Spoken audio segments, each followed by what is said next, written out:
Vice Ganda at President Bongbong Marcos nagkita sa Malacanang.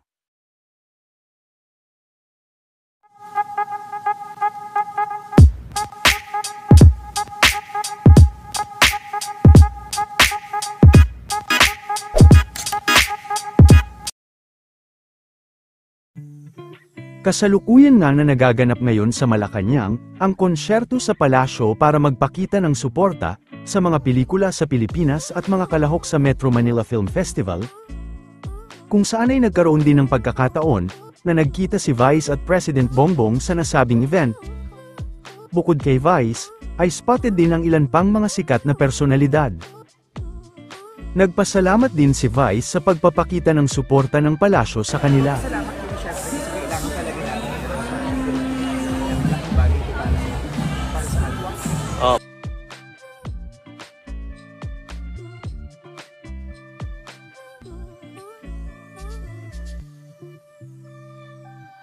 Maraming salamat po.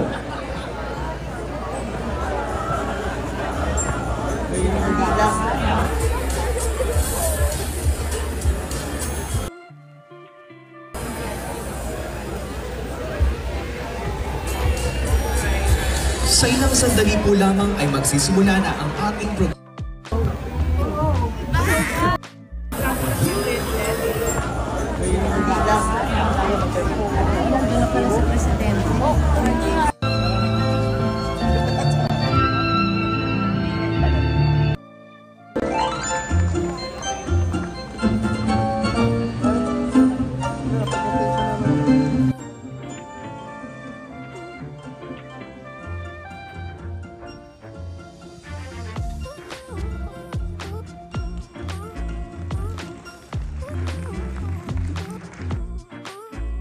Isang masigabong palakpakan. Pinas, mabuhay ang pelikulang Pilipino!